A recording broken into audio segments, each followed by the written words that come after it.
prazer, eu me chamo Mariana Reis e esse é mais um Caminhos da Educação. Aqui você aprende e fica por dentro de tudo que acontece na educação da nossa cidade, nossa querida Feira de Santana.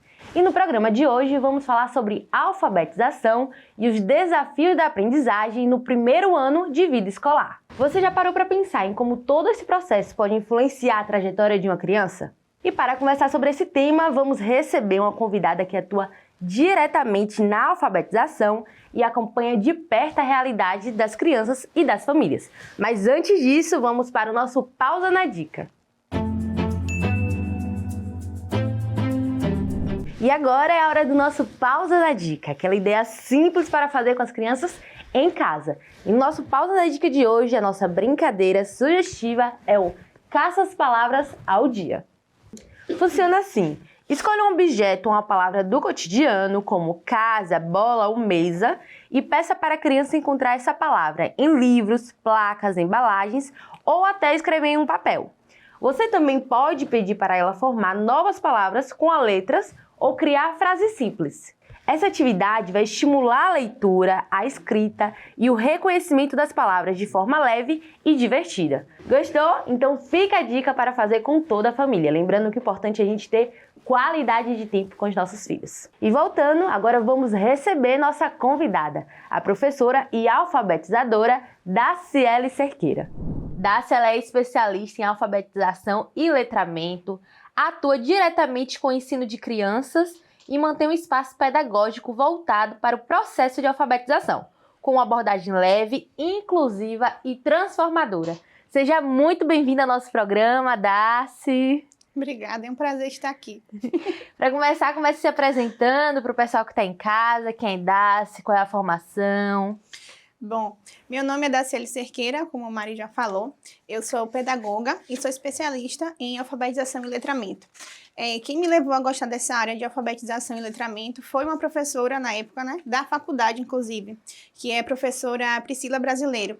Então, eu comecei a gostar da área de alfabetização pelo modo no qual ela abordava a alfabetização para a gente, né, enquanto professores ainda em formação. Então, acabei gostando, me encantando com a área. Procurei me especializar e sou apaixonada pela alfabetização. Então, desde a faculdade, quando você saiu da faculdade formada, você já entrou no mercado de trabalho trabalhando com alfabetização? Exatamente. No processo da graduação, antes de terminar, eu já comecei já com essa especialização. Então, acabei concluindo com os dois juntos, praticamente. Então, já comecei a trabalhando na área. Então, fui me especializando, procurando, né, me formar, pesquisando também vídeos, professores no YouTube, para poder sempre dar o meu melhor, né, para os meus alunos. Daci, muitas famílias têm dúvida, né, sobre o assunto. E o que, de fato, significa uma criança estar alfabetizada? A criança, quando ela está alfabetizada, ela consegue entender, né, todo o processo de letramento. Ou seja, ela consegue trazer a sua realidade, compreender a sua realidade, né, e trazer para dentro da alfabetização. Então, um exemplo, né, ela via uma casa, mas ela não sabia o que era por escrito. Então, ela consegue associar a palavra, né, à imagem. Então, ela consegue compreender a sua realidade, trazendo também para esse cunho de sala de aula. Perfeito, Daci. Eu acredito que hoje um dos maiores desafios dos professores, né, dos educadores, seja alinhar e equilibrar os ritmos diferentes de cada criança aprender. Então, como você lida com esse processo dentro da sala de aula? Porque cada criança é única, né? Exatamente. Então, cada criança ela aprende em um ritmo, né? Então, o aprendizado ele precisa ser significativo para cada um. Então, a gente, quando professor, a gente precisa respeitar, né, esse espaço. Então, assim, a gente precisa também trazer novas metodologias. Então, cada criança aprende no seu ritmo. Então, assim, uma criança que ela já consegue, dentro de uma sala de aula, fazer uma leitura de frases e uma criança que consegue fazer leitura de palavras. Então, eu não posso ali estagnar uma a outra. Então, eu preciso fazer com que aquela criança passe a ler textos, né, mais longos, e a que lê palavras, fazer com que elas consigam ler frases. Então, assim, respeitando o ritmo de cada um. Então, você precisa conhecer o seu aluno de forma individual, de forma particular e buscar, né, meios para que cada um aprenda, para que cada um venha se desenvolver. Perfeito. E do lado de casa, né? Como é que os pais podem ajudar as crianças nesse processo da alfabetização? sem pressionar, né, o tempo de cada criança e sem gerar também uma ansiedade na criança em aprender.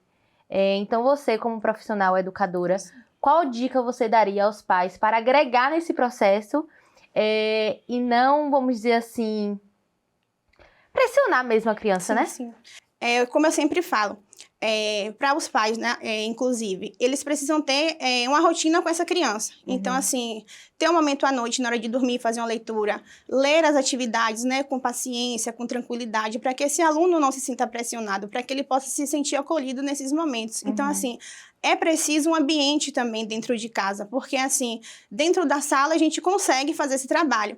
Então, assim, a gente precisa ter esse retorno. Como é, né, essa rotina em casa? Como é que essa criança, como é o ambiente que ela vive, para que ela possa ter esse desenvolvimento realmente, tanto dentro da sala de aula quanto fora. Porque, assim, o ambiente alfabetizador, ele está em qualquer lugar.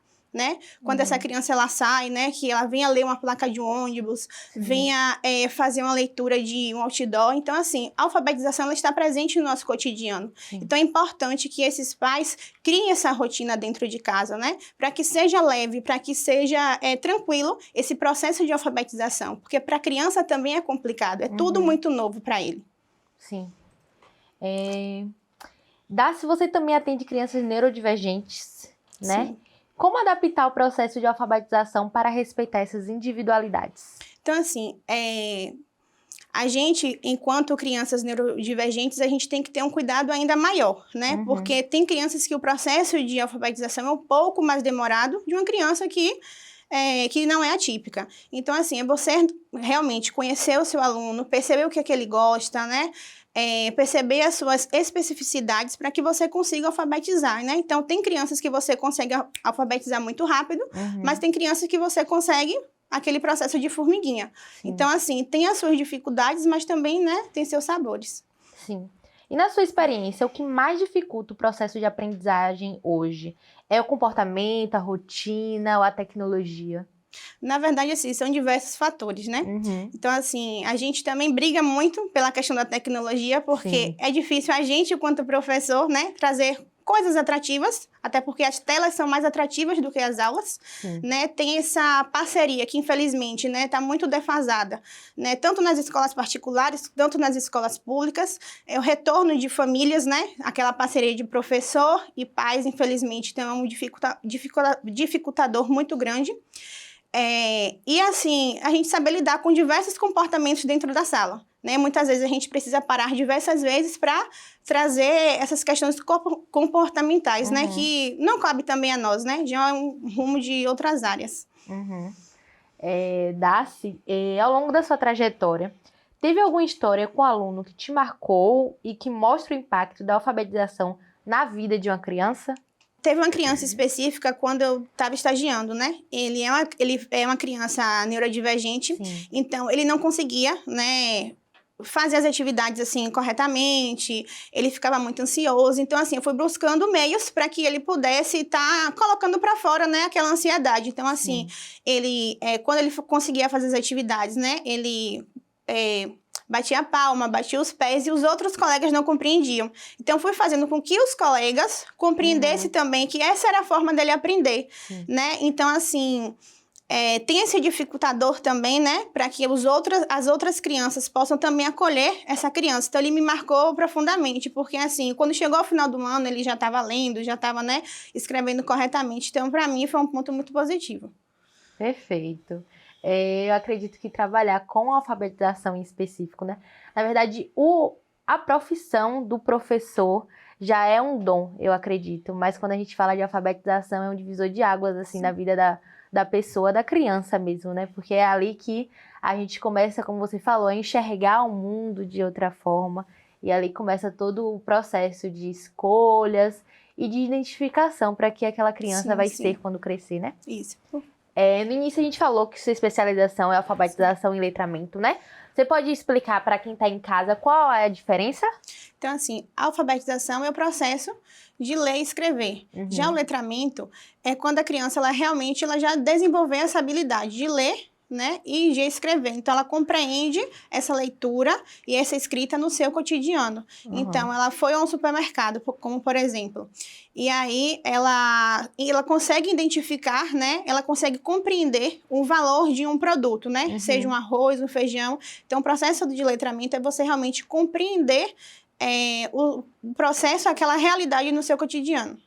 Entendi, perfeito. Então, na sua experiência, o momento em que esses dois processos se encontram dentro da sala de aula é quando a criança, além do saber escrever e ler, ela consegue contextualizar, vamos dizer assim? Exatamente, isso. Perfeito. E qual estratégia você utiliza para tornar a alfabetização mais significativa para os alunos? Então, assim, para que a alfabetização ela seja, né, mais significativa, a gente, quanto professor, precisa também trazer, né, aulas atrativas para os alunos. Então, assim, de vez em quando, né, fazer um jogo, fazer uma dinâmica em sala, seja em dupla, seja em grupo, para que esse aluno ele realmente tenha vontade de estudar e que tenha significado para ele, que não seja nada fora da sua realidade. Um exemplo, semana passada, né, a gente estava estudando sobre alimentação saudável. Então, eu não posso trazer essa questão da alimentação saudável de alimentos que estejam fora do cotidiano dos meus alunos. Então, eu preciso primeiro fazer um levantamento prévio. Então, perguntar para eles, né, o que eles comem no café da manhã, o que é que eles comem no almoço, né, na janta, para que a gente consiga fazer com que a nossa aula seja dinâmica e que eles consigam compreender. Então, assim, pedir também, né, em forma de atividade, que eles montem um cardápio de café da manhã ou de almoço, para que a gente perceba quais são os alimentos que eles comem no dia a dia, para que aí a nossa aula possa fluir, né? Perfeito. E quais tipos de atividade você percebe que desperta mais o interesse das crianças? Então, assim, as dinâmicas sempre jogos, né? Os meninos adoram ali o movimento. Então, assim, como por exemplo, né, balão matemático, amarelinha. Então, são dinâmicas que você pode trazer para a sala de aula que traz o movimento e traz o aprendizado. E todo esse processo, né, do aprender a ler, quando é que você percebe que as crianças realmente viraram essa chave da leitura, que você começa a enxergar o desenvolvimento mesmo na prática? Então, assim, a gente tem 2 momentos, né? Então, assim, eu sempre falo que no primeiro semestre é o momento, né, de toda a informação. Sim. Então, quando eles viram a chave, mais quando eles voltam, né, a maioria dos alunos, quando eles voltam do recesso, né? Tem esse recesso junino. Então, assim, como eles passaram por todo esse processo de informação, de aprendizado, então, o cérebro, ele vai dar essa pausa, né, no momento ali do período escolar. Então, quando eles retornam, né, cheio de novidades. Então, assim, pra gente é muito valioso, né? Sim. Porque tem crianças que já voltam lendo textos, né? Os que leem palavras, começam a ler frases. Então, assim, é aquele espaço-tempo que o cérebro dá para que eles realmente reorganizem essas informações e consigam compreender, né, o processo que eles estão passando. Sim. E qual é a importância do letramento para a formação crítica dos alunos? Então, o nosso papel enquanto professor é fazer com que os nossos alunos realmente sejam pessoas, né, que tenham um pensamento crítico, que sejam autônomas, que sejam participativas dentro da sociedade. Então, assim, esse processo de letramento é importante porque eles vão passar a compreender o que estão ali no seu cotidiano. Então, eles conseguem entender o que é errado, né, o que é certo, o que é bom para eles ou não. Então, consegue trazer esse contexto do cotidiano para a sua vida. E falando sobre o processo de alfabetização, você consegue enxergar que, de alguma forma, esse processo impacta na autoestima das crianças? Sim. Então, assim, os alunos acabam, né, se comparando com um e outro, né? Então, o meu coleguinha ele já consegue ler, meu coleguinha já consegue escrever bem. Então, assim, para a gente, quanto educador também, a gente precisa, né, ter esse papel de ter esse olhar, né, mais sensível para esse aluno. Porque tem vários fatores que pode estar interferindo nesse processo de aprendizado dele, né? Pode ser as suas relações em casa, até as suas relações dentro da sala com outros colegas, né? Se esse ambiente em casa também, né, é propício, né, é acolhedor, é um ambiente também alfabetizador para esse aluno, porque mesmo estando em casa, é necessário, né, como eu tinha falado anteriormente, então é preciso, né, que os pais tragam, né, leituras para essas crianças, né, ler à noite para elas, no momento das atividades, fazer leituras também para eles. Então, assim, que eles tenham esse ambiente, né, de leitura, esse ambiente alfabetizador, para que eles possam ser estimulados, né? A criança, ela precisa ser estimulada. Então, o ambiente precisa ser estimulador para que esse processo de alfabetização possa realmente acontecer. Então, supomos, a criança, ela passa muito tempo em tela, né? E a outra não, né? Ela tem esse ambiente estimulador em casa. Então, obviamente, essa outra criança que tem, né, esses estímulos dos pais, ela vai super se desenvolver. E uma criança que só vive em tela, que os pais não estimulam, infelizmente, né, ela não tem como se desenvolver tanto quanto a outra. Então, esse processo vai ser bem mais lento. Perfeito, Daci. Aí você falou de tela e eu acho importante a gente estar sempre ressaltando o assunto, né? Em todo o programa sempre cai nesse mesmo assunto, né? O quanto o uso da tela pode ser prejudicial no desenvolvimento das crianças, tanto cognitivo quanto da aprendizagem mesmo no dia a dia, né? Atrasar processos. Exatamente. Então você, como professora, como educadora, que lida todo dia com crianças na sala de aula, eu queria que você reforçasse para os pais responsáveis que estão assistindo a gente agora, o quanto a tela pode ser prejudicial na formação das crianças quando usada de forma irresponsável, sem horário, sem rotina. Então, assim, isso impacta de forma negativa, né? As telas, elas estão aí sim para nos ajudar, né? Mas, assim, tem os fatores negativos também. Então, a criança que ela não tem rotina, né? Não tem horário de tela, então a criança que no outro dia ela vai estar cansada, né? Ela não vai se desenvolver, né, perfeitamente na sala de aula. Ela vai ter atraso, né, cognitivo na sua aprendizagem. Então, assim, são pontos negativos que isso vai se perpassar por todo um processo. Então, infelizmente, tem crianças, inclusive, que estão até fazendo, né, tratamentos com psicólogos, porque realmente as telas, elas são um ponto bem negativo para esse processo de aprendizagem do aluno, né, da criança. Perfeito, Daci. É por isso também que algumas escolas já não permitem mais que os pais permitam, né, que as crianças levem um celular para a sala de aula. Porque justamente tira a atenção do que é necessário, né? Do que é importante. Exatamente. Então, acaba que tira o foco. Exatamente. Aí acaba que também algumas crianças ficam até com comportamentos, né? Infantilizados. Então, eles não conseguem se desenvolver, né? Acabam imitando, né? Os desenhos, as histórias que eles assistem. Então, né? Dificulta bastante esse amadurecimento também da criança. Então, tudo precisa ter limite, né? Tudo precisa ter horário. Porque senão vai acabar realmente ficando dessa forma, né? O cansativo, né? Ela não produz, não consegue, o sono principalmente, né? A criança, ela passa a períodos da manhã, né, com sono, e às vezes a criança até dorme, né? Dentro da sala por conta desse cansaço mental realmente devido ao excesso de tela. Sim. Alguns pais usam até de justificativa, né? Que, no meu tempo eu sempre assisti desenho e nada aconteceu. Mas é importante a gente ressaltar a diferença, né, dos desenhos de antigamente para o desenho de hoje em dia e também do tempo de tela de antigamente para hoje em dia. Hoje, por exemplo, o celular está na mão de uma criança diariamente, né? Durante o dia. Então, há uma diferença grandiosa no que era antigamente para os dias atuais. Exatamente. Então, assim, a gente, né? A gente saía para brincar, para correr na rua. Hoje em dia, tem muitas crianças que, infelizmente, não têm nem acesso a isso, né? Ficam presos, né? Dentro dos condomínios, né? Dentro das suas casas, né? A gente tem os seus motivos para isso. Mas, assim, então, o facilitador, infelizmente, né? É a tela. Então, né? Quando se usado, né? De forma equivocada, traz muitos malefícios para essa criança.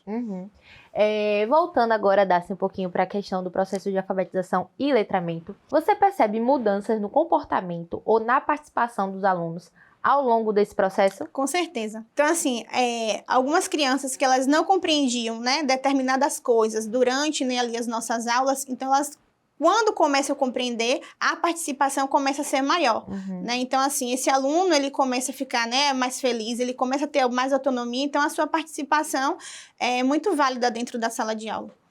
A gente já falou anteriormente, né, sobre o papel dos pais e dos responsáveis também nesse processo de alfabetização, mas eu queria que agora você desse algumas dicas de como aproximar, né, do que os pais podem fazer para aproximar esse contato do responsável com a escola, dos pais, com os professores, para somar mesmo no processo de aprendizagem dessas crianças?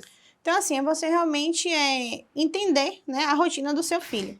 Então, assim, todos os dias, né, acompanhar o que é que ele está estudando, né, olhar o diário, olhar as atividades propostas, né, para que você venha acompanhar, né, de forma coerente, né? Sim. Tem a questão da paciência, porque infelizmente, né, devido ao dia a dia, né, tem muitos pais que só conseguem realizar as atividades à noite, então devido ao cansaço, né, do trabalho durante o dia, então acabam que, vamos fazer aqui, mas acaba fazendo de qualquer jeito. Então, assim, ter essa paciência de ler, né, devagar, para que ele venha compreender e fazendo questionamentos, né, para que o aluno ele possa estar te dando essas respostas, né. Então, um exemplo, temos aqui uma atividade de ortografia, né? T e D. Então, dado. Então, dado se escreve com qual letra?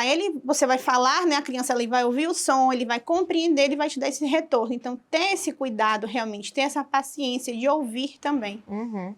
Daci, e agora falando um pouquinho mais do pessoal, da Prodaci. Depois de tantos anos na educação, tem quantos anos já de formada nessa jornada? Já tem uns 10 anos, mais ou menos. É muito tempo. Então, eu acho que já passou muita criança sendo alfabetizada por Prodaci, né? Daci, o que ainda te motiva a todos os dias ir para a sala de aula, a todos os dias, assim, somar na vida de crianças mesmo? Então, assim, realmente é gostar do que você faz, né? É você amar a sua profissão. Porque ser professor nos dias atuais, né, não é fácil, né? A gente tem muitos desafios, mas eu sempre falo que apesar dos desafios, nós temos também muitos amores. Então, assim, os nossos alunos nos motivam, né? Para mim, o meu aluno, ele me motiva todos os dias, né? A querer estar na sala de aula todos os dias, a querer dar o meu melhor todos os dias. Então, assim, muitas vezes a gente até passa por alguma coisa pessoal, chega até no trabalho, né, triste. Então, quando você vê o sorriso de uma criança, então isso te motiva. Então, te motiva a ser um profissional melhor. Quando você escuta seu aluno, né, eu consegui, né, minha atividade está certa, eu consegui fazer o trabalho. Então, assim, isso me motiva todos os dias. Ver que ele está se desenvolvendo, que ele está crescendo. Então, assim, é muito prazeroso. Daci, o que te emociona ao ver uma criança ler e escrever? Então, assim, eu acho que eu não sei nem descrever, né, com palavras, mais o sentimento. Então, assim, quando você vê aquele olhinho brilhando, né, conseguindo ler, conseguindo escrever e compreendendo o que ele está fazendo, então, para mim, é gratificante. É um trabalho que vale a pena. É um trabalho difícil, né, porque a gente alfabetizar, né, e cada um aprende de uma forma diferente, não é fácil, mas ao final, quando a gente vê tudo lapidado, vale muito a pena. Eu imagino. E para quem está em casa, onde encontrar Prodaci? Prodaci tem algum Instagram profissional? Prodaci tem um espaço também, né, educativo. Sim. Então, esse é seu momento de apresentar. Então, assim, eu uso muito o meu Instagram pessoal, né, que é Daciele Cerqueira. Então, lá eu posto algumas coisinhas, né, da minha rotina tanto na escola quanto no espaço. Então, o pessoal pode estar acompanhando. Daciele com... 2L e Y. Ok, Daciele Cerqueira. E o espaço onde é que fica, Daci, para quem tem interesse? Lá crianças de que idade que você atende? Qual série? Sim. De primeiro, né? Do primeiro ao quinto ano. Então, hoje eu estou, né, no espaço na Mangabeira, na Vitorino Freire. Tá. Então, quem quiser me acompanhar também, né? Lá no Instagram tem o endereço tudo direitinho. Maravilha. Como é o nome do espaço? Só pra gente recapitular. Meu nome mesmo. O espaço Daciele Cerqueira. Isso. Maravilha. Daci, muito obrigada pelo seu sim, por topar, vir compartilhar conhecimento com a gente. Parabéns pela sua profissão. Eu sou fã dos professores. Acho que é a profissão, assim, se a gente pudesse botar em uma classificação, seria a número 1, porque todas passam por ela, né? E quando a gente fala de alfabetização, a gente fala de transformar vidas mesmo, né? O primeiro passo ali que a criança tem com o desenvolvimento, né? Então, parabéns por sua missão, que eu acredito que todo dia é uma luta diferente. São várias crianças, vários tempos de aprendizagem. Então, obrigada e parabéns pelo seu sim. Obrigada, eu que agradeço. Foi um prazer estar aqui, foi um prazer estar com você também. Então, muito obrigada mesmo. Maravilha! E para você que está em casa, obrigada pela sua audiência. A gente se encontra aqui terça-feira, às 14 horas novamente. Até mais!